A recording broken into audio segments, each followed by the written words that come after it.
Buenas noches, queridos hermanos. Estamos aquí para un nuevo encuentro de este curso Ángeles y Demonios, que comenzamos ya hace 2 jueves y hoy vamos a tener el tercer encuentro. Recordemos, aunque más no sea sintéticamente, algo muy importante del otro día. Dios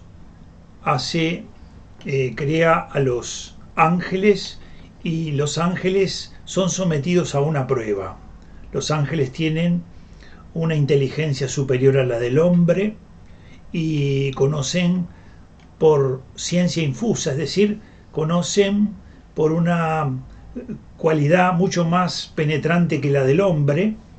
El hombre tiene un trabajo fatigoso para el conocimiento, de manera que a los ángeles los somete a una prueba. Los somete a una prueba porque los ángeles son seres libres, que tienen voluntad y entendimiento. Seres libres, con voluntad y entendimiento, capaces de obrar un acto libremente. Y frente a esa prueba, que el otro día decíamos que hay diversas teorías sobre cuál sería la prueba, hablábamos de varias de ellas, no lo vamos a repetir aquí. Lo cierto es que algunos permanecen infieles, es decir, responden negativamente a esa oferta de Dios. También habíamos visto cómo podía pasar esto. Tienen una inteligencia que conocen por ciencia infusa, están en el cielo, están delante de Dios. ¿Cómo es posible que pase esto? Bueno, los teólogos dicen que en realidad no es que vieran a Dios al modo que nosotros decimos cara a cara, no es que estuvieran viendo a Dios de esa manera, porque en caso de ser así sería muy difícil pecar contra Dios, ¿verdad?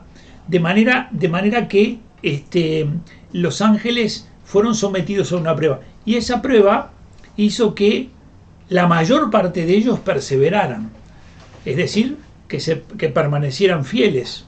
De hecho, se piensa que el número de ángeles que cayeron es muy inferior al número de los ángeles que perseveraron. Pero bueno, esos ángeles que perseveraron, que permanecieron fieles, fueron admitidos a la visión beatífica, fueron admitidos a la comunión con Dios, fueron introducidos en la relación con Dios por gracia, por gracia fueron admitidos a esa realidad. Y así como Dios propuso eso a los ángeles, también nos lo propone a nosotros los hombres, es decir, participar en la naturaleza divina de Dios, participar en la naturaleza divina de Dios.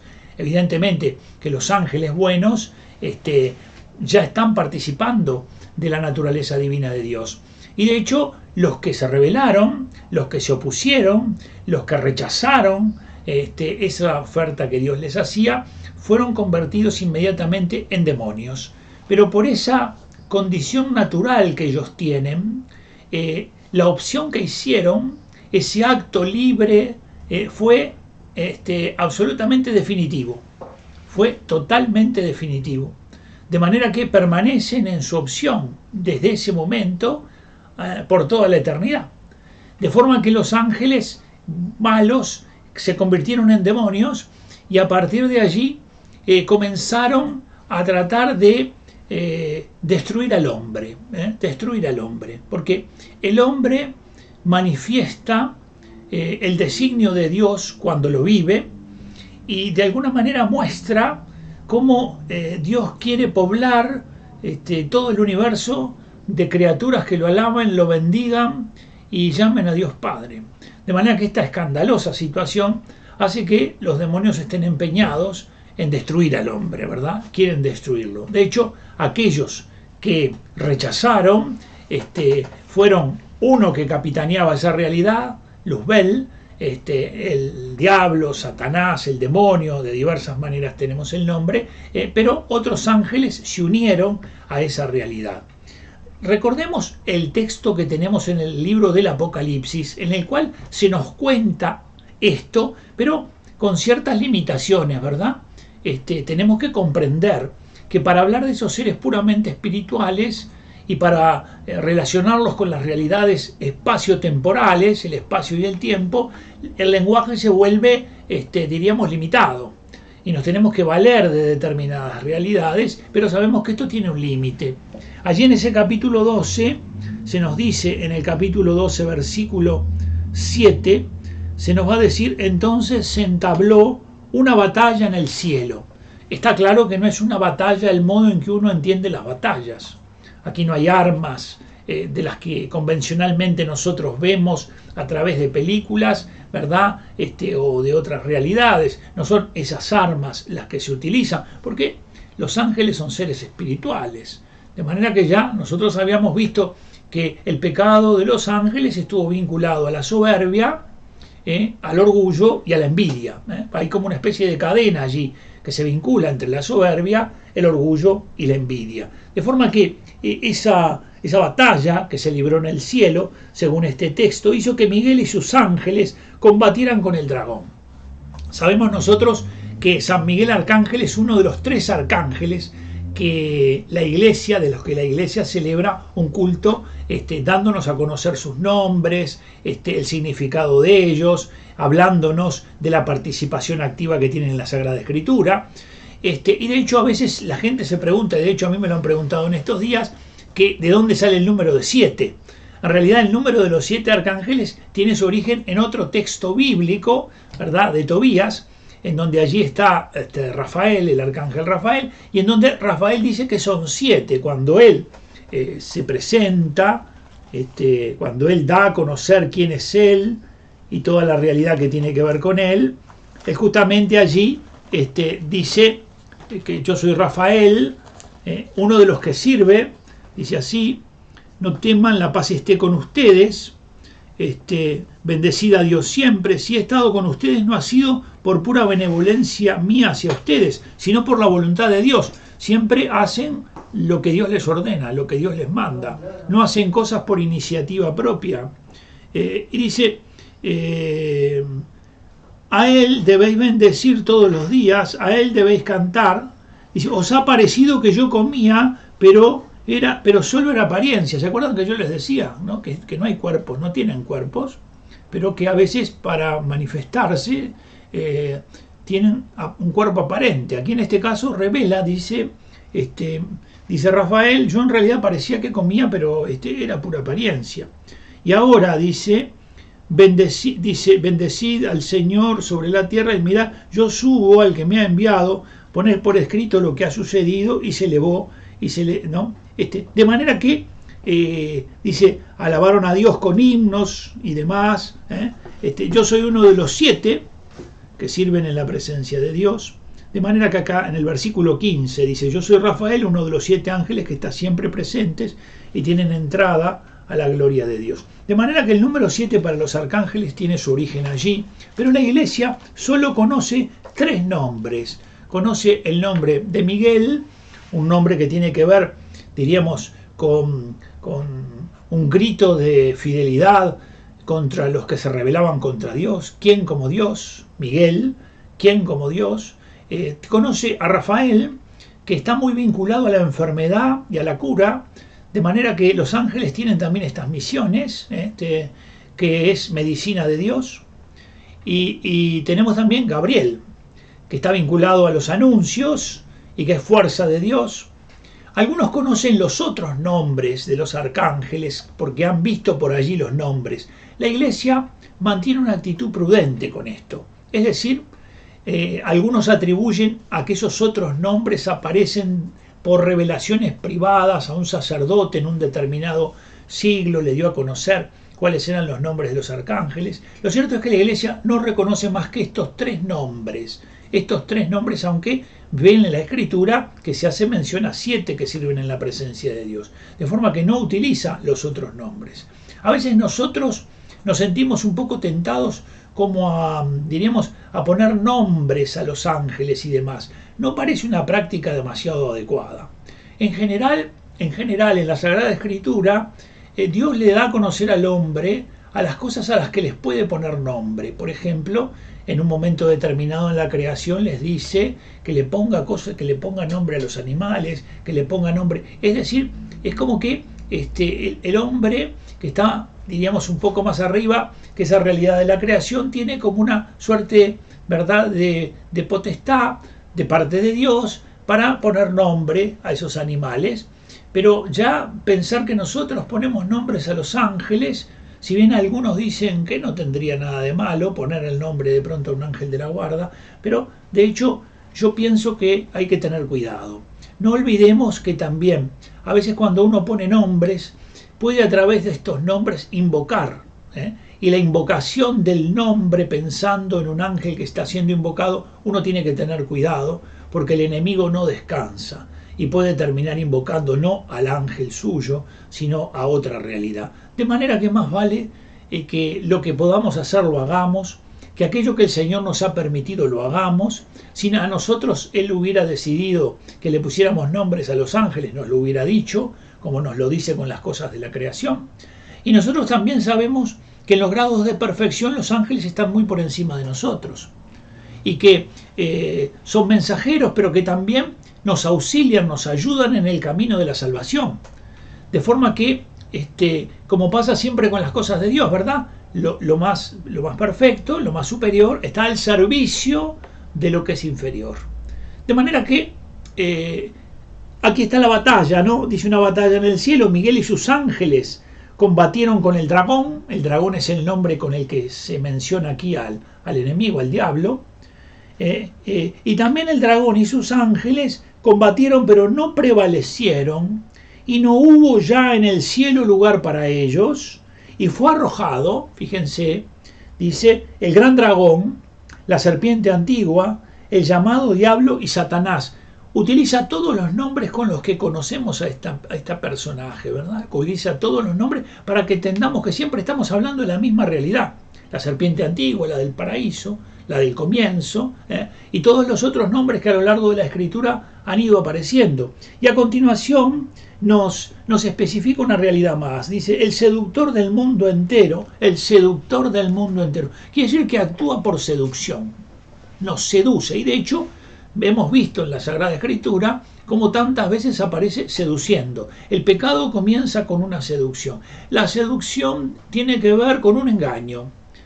No es, diríamos, una cosa limpia, sino que aquí hay un engaño. ¿Por qué? Porque nuestra voluntad fue creada por Dios, está orientada al bien.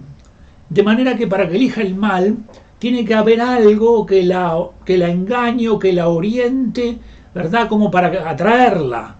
De forma que aún aquel que elige la droga, que es una cosa espantosamente mala, lo hace pensando que se va a liberar de algo, o lo hace pensando que se va a abstraer de este mundo en el que vive, que lo tiene agotado. De manera que ven, el enemigo aprovecha esa realidad, que tiene que haber una seducción engañosa, tiene que tratar de sacarnos de esa realidad. Y el otro día veíamos, cuando estábamos terminando esta hora de encuentro que tenemos, cómo San Ignacio nos advertía sobre algunos aspectos de la tentación. El modo ordinario que tiene el enemigo de acercarse a nosotros es la tentación. La tentación. Fijémonos allí, hay una plaquita, ustedes la van a ver, que tiene que ver con la expresión hebrea, ¿verdad? Masá, con esa expresión hebrea que designa, la palabra que designa la tentación en hebreo, en griego es peirasmos, que no la hemos puesto aquí, y que tiene relación a prueba, es una prueba, es una prueba. Por lo tanto, la prueba tiene que ver con que me incita, me invita, me orienta en el sentido de que me pone frente a una realidad con la que trata de persuadirme, que puede tener que ver con algún placer, con algún bien o con algún placer, es decir, tiene que atraerme. De allí que en ese relato del Génesis está también presentado por el hecho de que se nos dice que el fruto era apetitoso. No digo la manzana porque no dice nunca la manzana en la escritura. El fruto era apetitoso, como sabroso, aunque uno no se lo estaba comiendo, y era deleitable para poder mirarlo, no para la vista. De manera que estas cosas son modos de atracción que él tiene, nos tiene que atraer. tiene que de alguna manera volvernos hacia esas realidades, haciéndonos una promesa de felicidad, haciéndonos una promesa de que nuestra vida va a cambiar, de que nuestra...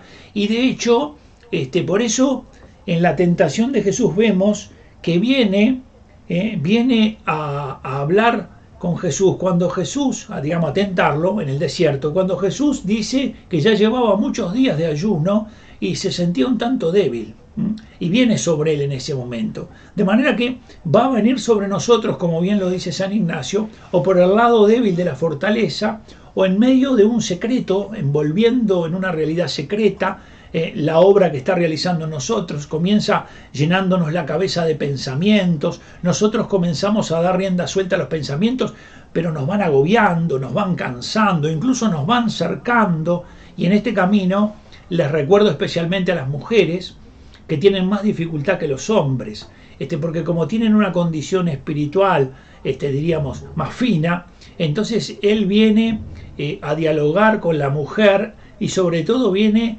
a llenarle la cabeza de pensamientos, ¿verdad? Se la llena con los hijos, se la llena con el esposo, continuamente está amenazándole a las personas que ella ama.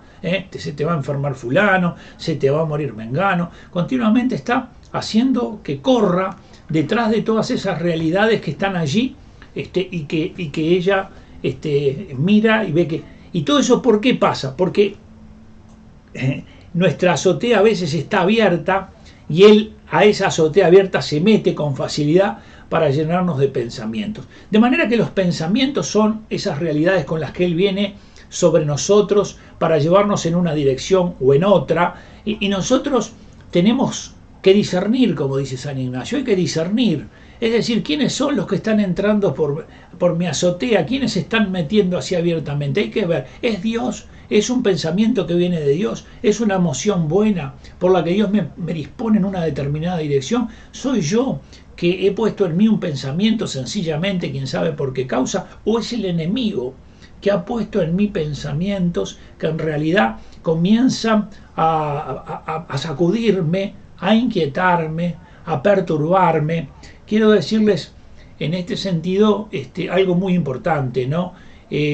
Hay cosas que son preocupantes, muy preocupantes, y una de ellas es la inquietud, la inquietud, cosas que me inquietan. San Francisco de Sales, que muchos de ustedes seguramente lo conocen, tiene un libro que es muy antiguo, se llama Introducción a la vida devota, y San Francisco de Sales en ese libro que se llama Introducción a la vida devota va a hablar de la inquietud. Inquietud no es una simple tentación, lo dice San Francisco de Sales, por eso reparo tanto en esto. Es muy importante, miren que es muy importante reparar en esto. En uno de los capítulos de Introducción a la vida devota, San Francisco de Sales dice así: la inquietud no es una simple tentación, sino una fuente de la cual y por la cual vienen muchas tentaciones. La inquietud, uno a veces no le da corte a estas cosas, no repara demasiado en ellas. Y dice San Francisco de Sales, dice, diremos pues algo acerca de ella. La tristeza no es otra cosa que el dolor del espíritu a causa del mal que se encuentra en nosotros contra nuestra voluntad. Estamos padeciendo un mal contra nuestra voluntad. A veces ese mal es exterior, entonces tenemos pobreza, enfermedad, desprecio, o a veces ese mal es interior, tenemos sequedad, tenemos cierta repugnancia, tentaciones, pero el alma que padece ese mal, que siente que padece ese mal, se siente disgustado por ese mal, se disgusta, y entonces ¿qué hace? Se entristece y quiere verse libre de esos males que está padeciendo y tratar de tener medios adecuados para echar afuera esos males que está padeciendo. Bueno, hasta ese momento uno podría decir que todo anda bien, está todo tranquilo y está todo normal. Es decir, naturalmente deseamos el bien y huimos de lo que creemos que es un mal. Está correcto. Si el alma, dice San Francisco de Sales, busca por amor de Dios los medios para librarse del mal, los buscará, y aquí está lo importante. Fíjense, no hay que olvidar esto, con paciencia, dulzura, humildad y tranquilidad. paciencia, dulzura, humildad y tranquilidad, y esperará su liberación más de la bondad y providencia de Dios que de su industria y diligencia. Esperará más la gracia del Señor para verse libre, pero ven que hay como una especie de necesidad de fortaleza. No hay que apurarse, no hay que apresurarse, hay que tener cuidado, hay que ser paciente frente a esa realidad. Hay que tomar... San Francisco de Sales fue un hombre que se enojaba con mucha facilidad. Digamos, y yo espero que San Francisco de Sales me ayude a mí a no enojarme, que se enojaba, que perdía respondía mal. En cambio después terminó siendo un santo que con la gracia de Dios pudo ordenar ese desorden que tenía. Pero lo cierto es que acá nos dice, ¿verdad? No de cualquier manera hay que quitarse esos males que se están padeciendo. Eso es lo que está diciendo San Francisco de Sales. No es de cualquier manera. A un fin bueno, quitarse esos males, tiene que corresponderle un medio bueno. No es de cualquier manera. No es de cualquier manera. Un medio bueno tiene que acompañar a ese fin bueno. De manera que él dice, si se busca el camino contrario, no el bueno que recién vimos, la liberación por amor propio, si la trata de hacer él por él mismo, tratando de ir viendo las cosas que le parecen que son adecuadas, sin que sea paciencia, dulzura, humildad y tranquilidad, ¿no? Entonces dice él, se inquietará y acalorará en pos de los medios, como si de estos dependiesen más que de Dios el que se vea libre. Es decir, eso que está allí frente a él y que lo está perturbando, ahora él va a buscar por sus propios medios librarse de ello, y como no lo va a conseguir, dice San Francisco de Sales, dice, se afanará como si así lo pensase, es decir, como que sí, que él lo va a conseguir. Y si no encuentra enseguida lo que desea, caerá en la inquietud y en la impaciencia. Dos cosas terribles, la inquietud y la impaciencia. Vuelvo a insistir en la primera frase, la inquietud no es una simple tentación, sino la fuente de la cual y por la cual vienen muchas tentaciones. Esto es muy importante conocerlo, porque todos muchas veces estamos en medio de la inquietud.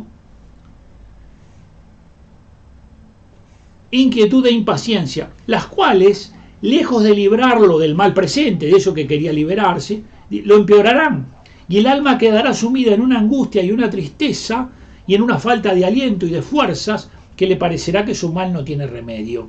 Y aquí pues cómo la tristeza, que al principio era justa, estaba triste porque estaba padeciendo un mal, eso es razonable, pero le engendra una inquietud y ésta le produce un aumento de la tristeza, que es mala sobre toda medida. Es verdad, es totalmente verdad lo que nos dice. Nos están enseñando algo. ¿Y por qué nos lo están enseñando? Porque saben cómo actúa el enemigo. Y por eso, dado que la inquietud es fuente de tentación y de muchas tentaciones, entonces nosotros tenemos que especialmente reparar. Continúa. La inquietud proviene del deseo desordenado de liberarse del mal que se siente o de adquirir el bien que se espera. Me quiero librar del mal, o quiero alcanzar aquello que es bueno y que yo lo considero que es bueno para mí. Y sin embargo, nada hay que empeore más el mal y que aleje tanto el bien como la inquietud y el ansia. Y fíjense el ejemplo que pone San Francisco de Sales. Dice, los pájaros, habla San Francisco de Sales, los pájaros quedan prisioneros en las redes y en las trampas, porque al verse allí agarrados en ellas, comienzan ¿a qué? A agitarse y revolverse convulsivamente para poder salir, lo cual es causa de que a cada momento se enreden más.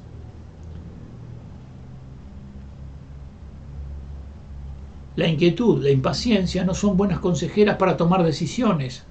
Y si queremos muchas veces sacarnos en medio de la situación de inquietud e impaciencia, la situación en la que vivimos, vamos a terminar peor. Vamos a terminar más prisioneros de lo que estábamos.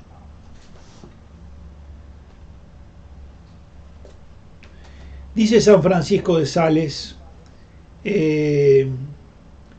a ver si encuentro donde dejé. Luego, Cuando te apremie el deseo de verte libre de algún mal o de poseer algún bien, ante todo es menester procurar el reposo, la tranquilidad de espíritu y el sosiego del entendimiento y de la voluntad. Tranquilízate, tranquilízate.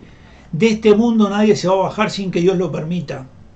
De este mundo nadie va a realizar aquello que Dios no acepte que se realice. Tranquilízate, tranquilízate. No vayas en esa dirección. Dice, y voy a cortar para poder terminar, dice que pone el ejemplo de David, y dice que David se hacía esta pregunta: ¿mi alma siempre está puesta, oh Señor, en mis manos? Pero se preguntaba eso. Es como si vos y yo nos preguntáramos: ¿mi corazón está en mis manos? ¿O yo estoy en una inquietud tan permanente que mi corazón anda aquí, allá y allá, y cuando yo trato de ver si verdaderamente está en mis manos, no está en mis manos? Está en cualquier lugar. Y además la inquietud me agota, me cansa. Examina pues una vez al día, dice San Francisco, por las noches o la mañana, si tienes tu alma en tus manos y si alguna pasión o inquietud te la ha robado. Considera si tú tienes tu corazón bajo tu dominio o si ha huido de tus manos para enredarse en alguna pasión desordenada. Recomendaciones de San Francisco de Sales. No permitas que tus deseos te inquieten. Está bien que tengas un problema, pero no que llegue la inquietud.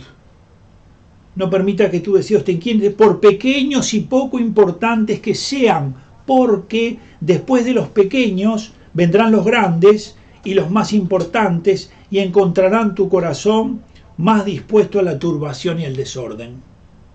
Cuando sientas que llega la inquietud, encomiéndate a Dios, y resuelve no hacer nada de lo que tu deseo reclama. Tenés que hacer esto, tenés que hacer aquello, no lo voy a hacer.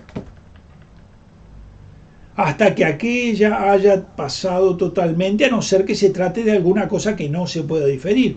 En este caso es menester refrenar la corriente del deseo con un suave y tranquilo esfuerzo, templándola y moderándola. La tentación. Y aquí al lado, no tenemos tiempo para hacerlo hoy, aquí al lado San Francisco trata de la tristeza. Solamente les digo esto, porque es otra herramienta del demonio. No solo la inquietud, y la inquietud, ya vieron ustedes lo que se nos dice, que tengamos mucho cuidado, porque uno puede terminar verdaderamente destruido, sino que se nos dice que la tristeza puede a través de los frutos verse si es buena o si es mala. Y dice San Francisco de Sales, solo les leo ese pedacito, dice que la tristeza, dice él, puede ser buena o mala según sean los frutos que causa en nosotros. Es cierto que son más frutos malos que buenos, porque los buenos son dos. ¿Cuáles son los frutos buenos de la tristeza? La misericordia y la penitencia. Si estoy triste, si me siento triste y me vuelvo hacia la misericordia o me vuelvo hacia la penitencia, esa tristeza es buena, viene de Dios. Esa tristeza es buena. Es decir, tranquilo, seguí controlándola, seguí mirándola, pero si te lleva, por ejemplo, si te sentís triste por los pecados que cometiste en tu vida y de pronto esa tristeza te mueve a sentir un arrepentimiento más de fondo, arrepentimiento, o si esa tristeza te mueve a ver que Dios tiene una misericordia tan grande que te ha perdonado a ti todo lo que te ha perdonado, esa tristeza es buena, Dios está sacando un fruto bueno de ella. En cambio, dice San Francisco de Sales, dice, es cierto, dice que son más los malos que los buenos. En cambio son 6 los malos a estos dos frutos buenos, de lo que se puede por los frutos reconocer que una tristeza es buena, hay 6 que son malos: angustia, pereza, indignación, celos, envidia e impaciencia. Angustia, pereza, indignación, celos, envidia e impaciencia. Es muy importante. Es muy importante, porque en este momento tenemos una pandemia de tristeza, tenemos una pandemia de depresión, tenemos una pandemia, y tenemos que espiritualmente comprender que aquí hay una realidad a la que nosotros tenemos que abordar de otra manera, porque si no nos lleva a la corriente. Y el enemigo quiere que nosotros estemos desorientados y que no sepamos de dónde agarrarnos y que a veces entremos a estas realidades negativas, como por ejemplo por la inquietud, que inicialmente sentimos tristeza, que es válida, nos lleva a una tristeza que después nos hace desembocar en esta desesperanza y en estas realidades. Entonces nosotros tenemos que saber que debemos actuar con humildad, con dulzura, con sencillez y con firmeza, sobre todo con firmeza en la oración. El modo ordinario que tiene de actuar el demonio es justamente este. Este es el modo ordinario que tiene de actuar, la tentación. Eso es lo que todos tenemos que enfrentar, la tentación. Nosotros tenemos que pedir el auxilio divino para que podamos no caer en la tentación. Si ustedes se fijan, lo pueden mirar en casa en algún momento, en el libro en la carta de Santiago, en la carta de Santiago, en el capítulo Santiago capítulo 1, versículo 12, dice esa carta: feliz el hombre que soporta la prueba. ¿Cómo la prueba? ¿Es feliz el hombre? Claro que sí, porque en la prueba hay una acción por la que Dios a nosotros nos hace crecer, porque la prueba nos hace volvernos cada vez más hacia Él, nos hace volvernos cada vez más confiados en Él, de manera que la prueba en sí no es pecado. No es pecado la prueba, el tema es caer en la prueba. Por eso este gran doctor, San Francisco de Sales, dice que una cosa es sentir y otra cosa es consentir, y que hay que distinguir. Yo puedo estar sintiendo una cosa, pero en la medida en que no consiento, esa realidad no es pecado. Por eso, como dice este texto bíblico, superada la prueba, recibirás la corona de la vida que ha prometido el Señor a los que le aman. Ninguno cuando sea aprobado diga: es Dios quien me prueba, porque Dios ni es probado por el mal, ni prueba a nadie, sino que cada uno es probado, arrastrado y seducido por su propia concupiscencia. El enemigo conoce nuestras limitaciones, conoce nuestras falencias, y viene por nosotros porque somos cristianos, no por otra cosa. Si tú sos cristiano, tenés que saber que vas a tener que luchar, vas a tener que batallar, estás en la batalla. No vas a estar parado como en el medio y todo el mundo va a pasar corriendo alrededor tuyo. No. Nosotros los cristianos sabemos que al decirle que sea Cristo, estamos dispuestos a enfrentar esas cosas que el Señor a lo largo de nuestra vida nos va enseñando que es necesario enfrentar. Y en la oración del Padre Nuestro nos ha enseñado a decir: no nos dejes caer en la tentación. De manera, y para terminar con esto, los ángeles eligieron mal, eligieron contra Dios, eligieron ser dioses ellos por ellos mismos, y entonces quedaron convertidos en horribles demonios. Quedaron sin la gracia de Dios, quedaron sin la amistad con Dios, y esto dejó turbadas, ¿no? Como dice Santo Tomás, sus mentes, ¿verdad? Sin sabiduría para gozarse del plan de Dios, de las cosas buenas de Dios, y continuamente trabajan para su propio reino, continuamente trabajan para su propio reino. De forma que este modo habitual de la tentación es con el que cada uno de nosotros debe batallar. Hay otras formas extraordinarias, como son la posesión, o como pueden ser otras realidades, las vejaciones, o como pueden ser esas influencias en las que a veces algunas personas caen. Sí, es cierto, existen también estas realidades, ¿verdad? La Iglesia, de todas maneras, tiene la posibilidad, da la posibilidad de que esto se estudie. Nosotros tenemos la gracia del Señor de que en nuestra diócesis hay una persona encomendada para realizar exorcismos. Bueno, la Iglesia, después de un proceso que se realiza sobre determinada persona, entonces se llega a un juicio sobre si hay que realizar o no realizar el exorcismo. Lo cierto es que no debemos pensar continuamente, que no debemos quedar mirando al demonio. Hemos sido creados para mirar a Cristo. No podemos ver al demonio en todos lados. No podemos negar que existe. Los dos extremos son malos. Uno que se pasa atribuyendo todo al demonio, otro que en realidad el demonio no existe. No, ni una cosa ni la otra. Pero cuando vivimos nuestra vida espiritual, nuestra estrella, el lugar hacia donde miramos, es el Señor Jesús, es la Virgen María. Son ellos los que nos conducen, son ellos los que, ¿verdad?, nos auxilian. Y ellos han querido también que en ese camino nuestro existan los ángeles buenos. En el caso concreto de cada uno de nosotros, el ángel de la guardia, que es justamente aquel que no solo nos acompaña a nosotros desde el momento de nuestro nacimiento, en estas enseñanzas sobre los ángeles de la guarda, también no hay dogmas de fe. Hay una serie de enseñanzas que han dado los teólogos o los santos, pero no dogmas de fe. Bueno, se dice que las mamás, el ángel de la guarda de la mamá es el que cuida al niño cuando está en el vientre de la madre. Y que luego que el niño nace, entonces Dios le asigna un ángel de la guarda, que lo acompañará a lo largo de todo el camino, lo va a acompañar, lo va a auxiliar, lo va a proteger, pero también lo acompañará después de la muerte.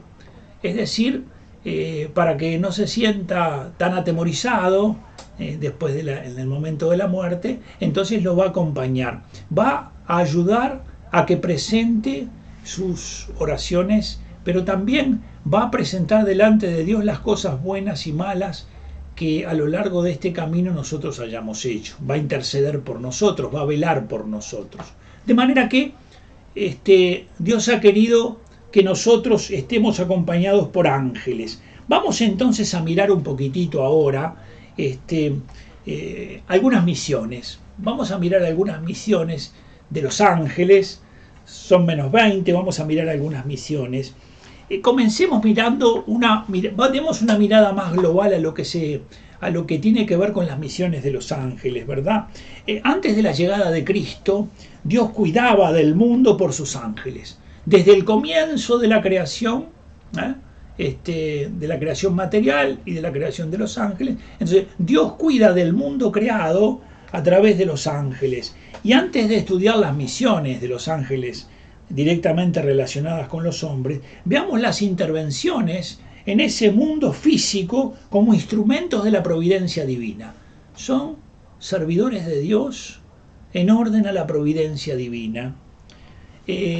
Un padre de la Iglesia, vamos a seguir el libro del cardenal Danielot, de este francés, me han pedido varias veces si hay alguna posibilidad de encontrarlo. Yo les voy a mandar por Cecilia el nombre bien de él.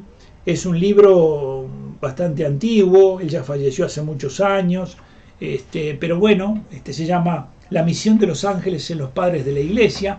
Vamos a seguirlo a él para que nos haga ver un poco cómo esos cristianos de la primera hora comprendían la misión que tenían los ángeles. Era un mundo distinto al nuestro mundo tan secularizado, vive lejos de todo lo que es sobrenatural. Nuestro mundo naturalista parece solamente creer en aquellas cosas que veo que puede tocar, ¿verdad? De manera que este mundo, diríamos, está castrado, y además de estar castrado, está direccionado y probablemente gobernado por el enemigo para ponernos en una dirección concreta. De forma que veamos a Orígenes, por ejemplo. Yo cuando cite a un padre de la Iglesia, sí les voy a dar 2 datos o 3 para ubicarlo. Orígenes más o menos nace por el 184 al 254, más o menos. Es alejandrino, es de Alejandría. Es un escritor, diríamos, muy sabio, pero que interpretó textualmente algunos pasajes de la Escritura, y eso puso su doctrina como entre signos de interrogación, sobre todo la doctrina de la apocatástasis. Orígenes sostenía que al final Dios iba a perdonar a todo el mundo, iba a perdonar a los diablos y a todo el mundo. Bueno, la apocatástasis, que después la va a tomar de otra manera Giovanni Papini, un escritor del siglo pasado, este hombre, pero es un gran biblista, un gran pensador, un gran biblista. Se piensa que escribió 800 obras, Orígenes.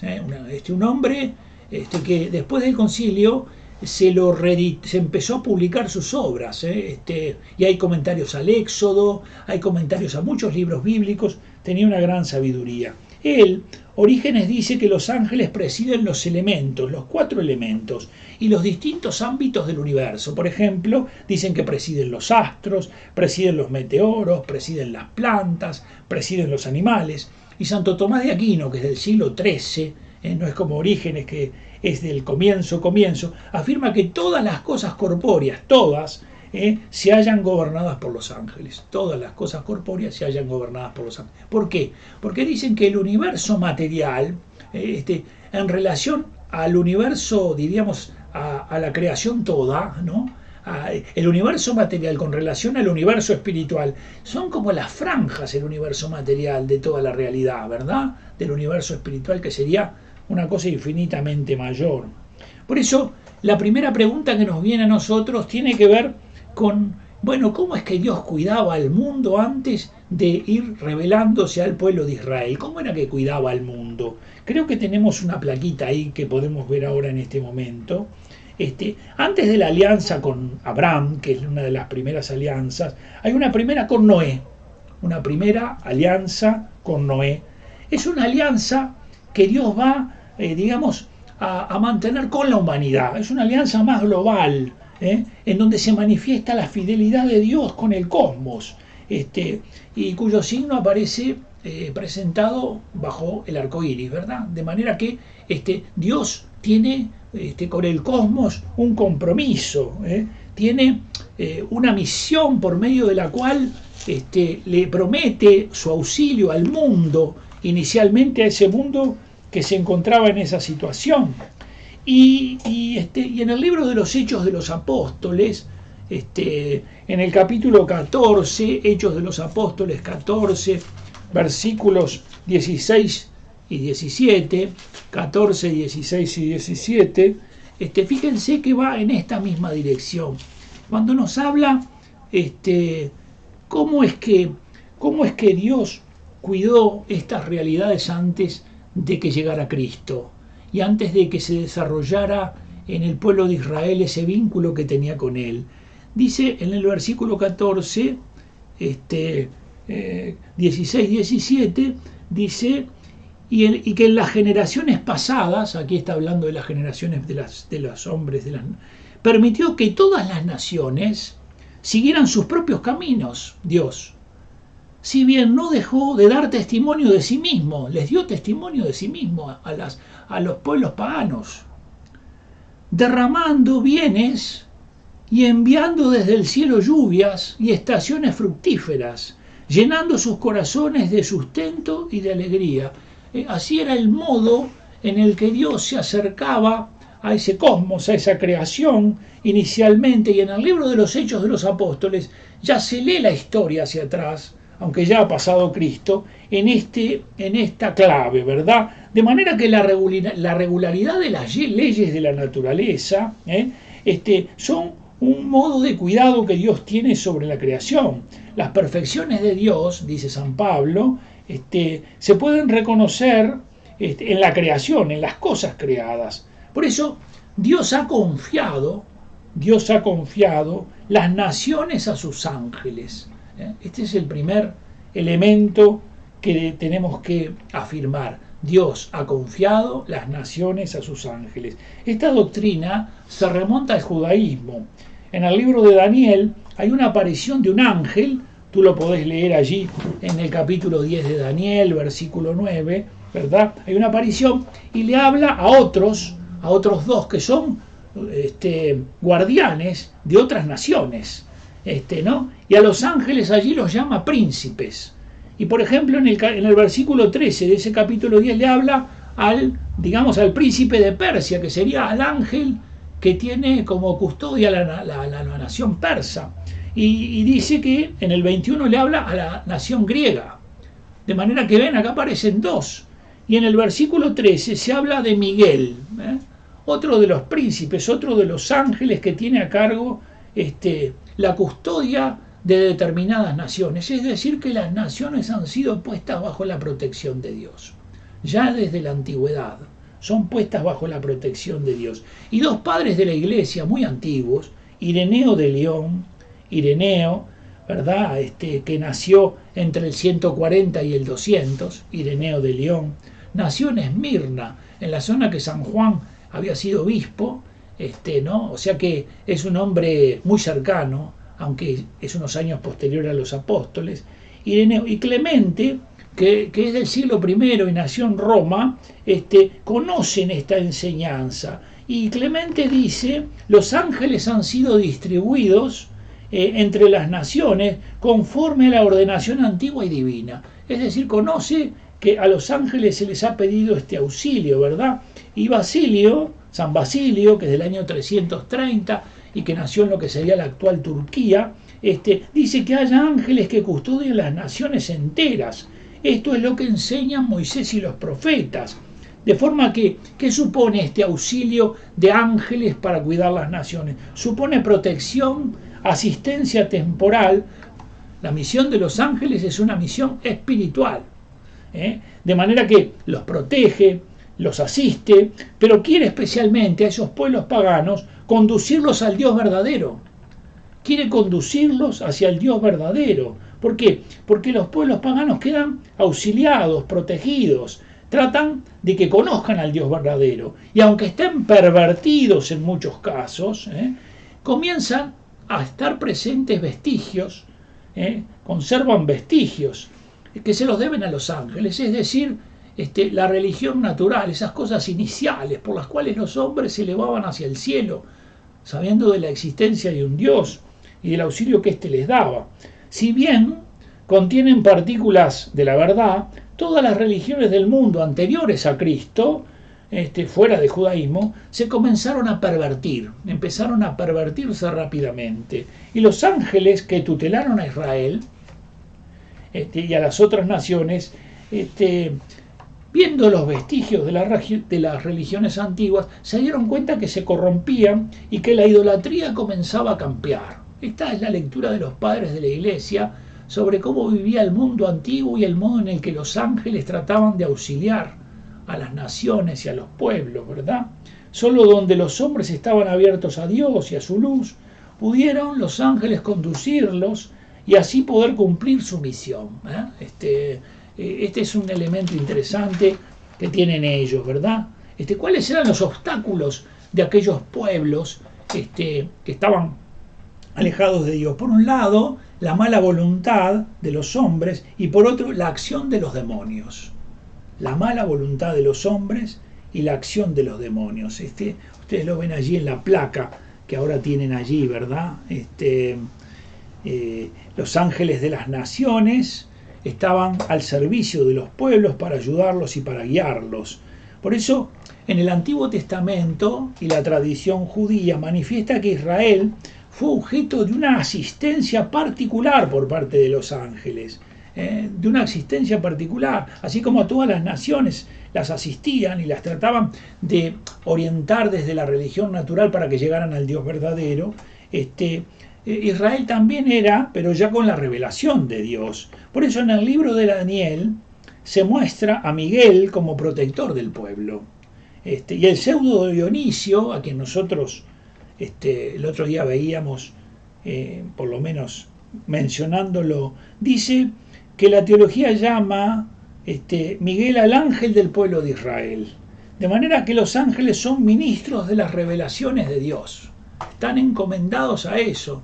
Dios los ha hecho partícipes de su acción en el mundo, de la acción salvífica del hombre. Y por eso tienen que cuidar del hombre. Tienen que tratar de llevar al hombre hacia la meta.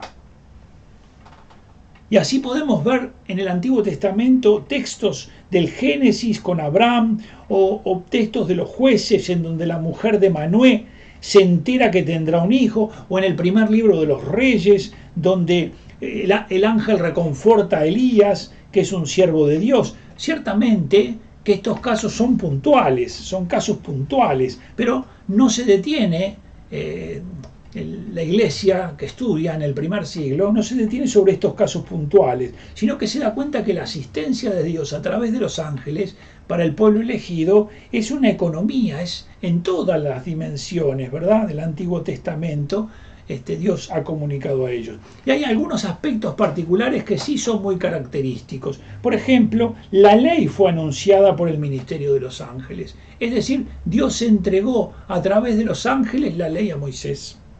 Y de hecho, en el capítulo 7 del libro de los Hechos de los Apóstoles, el capítulo 7, versículo 53, 7:53, vemos esta lectura que se hace de este acontecimiento en la vida del pueblo elegido. 7:53.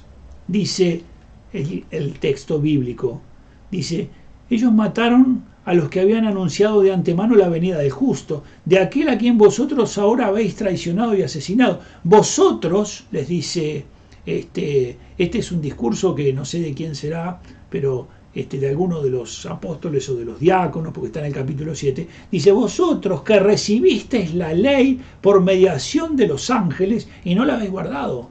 O sea que Dios había entregado a su pueblo la ley por mediación de los ángeles. Los ángeles no solo habían entregado la ley que Dios les había dado a conocer que tenían que dar, sino que también la habían custodiado. Había una custodia espiritual por la cual se proveía una administración de la ley que era comunicada por ellos.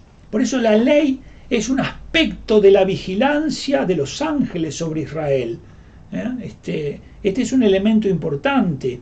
San Hilario de Poitiers, que nació por el año 315, una cosa así, y que nació en Francia, San Hilario, dice que la manifestación de la presencia del ministerio de los ángeles se da también en esos fuegos deslumbrantes que están sobre el monte Sinaí. De manera que es un elemento central en esta comunicación a través de la que Dios quería auxiliar a Israel.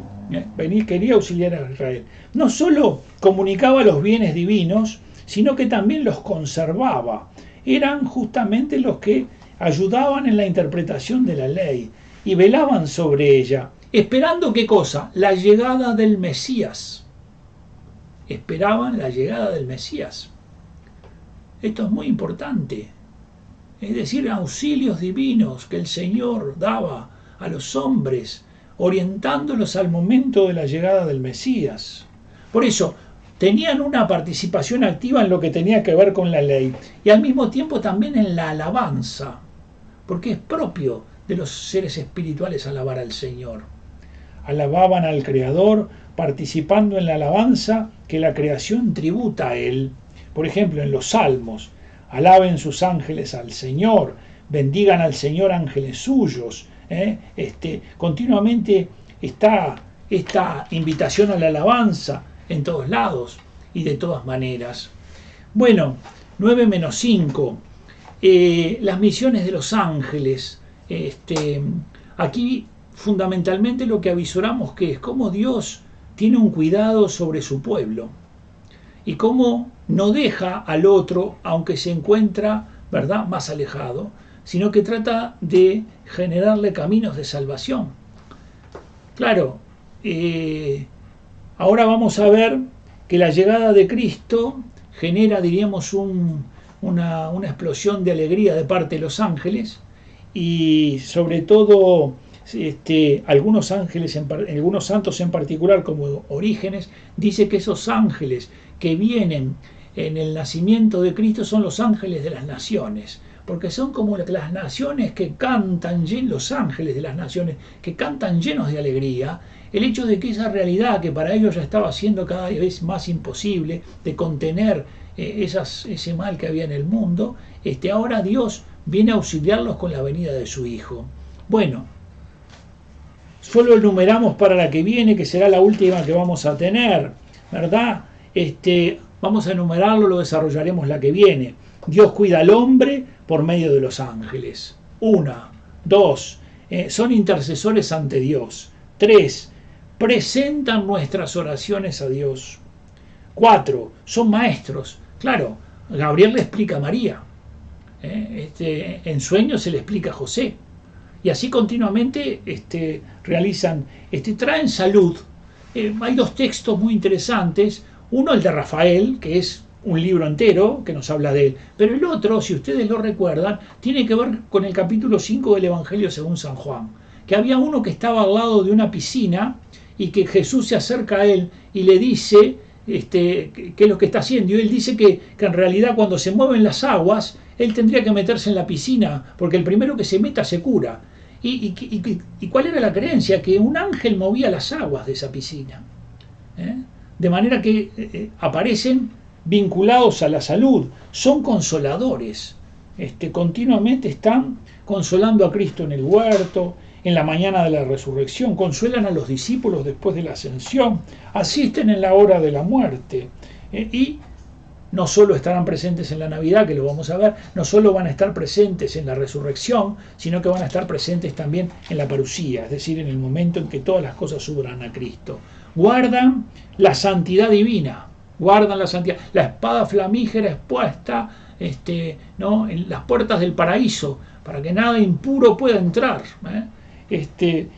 Están al servicio del gobierno del mundo material, ya lo dijimos, y participan de la liturgia celestial y se unen a la liturgia cristiana. Queridos hermanos, vamos entonces a pedirle a la Virgen que nos auxilie, que nos proteja. A ti nos encomendamos, querida Madre, Reina nuestra y Señora nuestra, y te pedimos que veles por todos los nuestros, y especialmente por aquellos que te necesitan mucho porque están solos, están tristes, están abatidos. Por eso te decimos todos, bendita sea tu pureza, y eternamente lo sea, pues todo un Dios se recrea en tan graciosa belleza. A ti, celestial princesa, Virgen Sagrada María, yo te ofrezco en este día alma, vida y corazón. Mírame con compasión, no me dejes, Madre mía, morir sin tu santa bendición. Que Dios los bendiga y yo los bendigo en el nombre del Padre, del Hijo y del Espíritu Santo. Amén.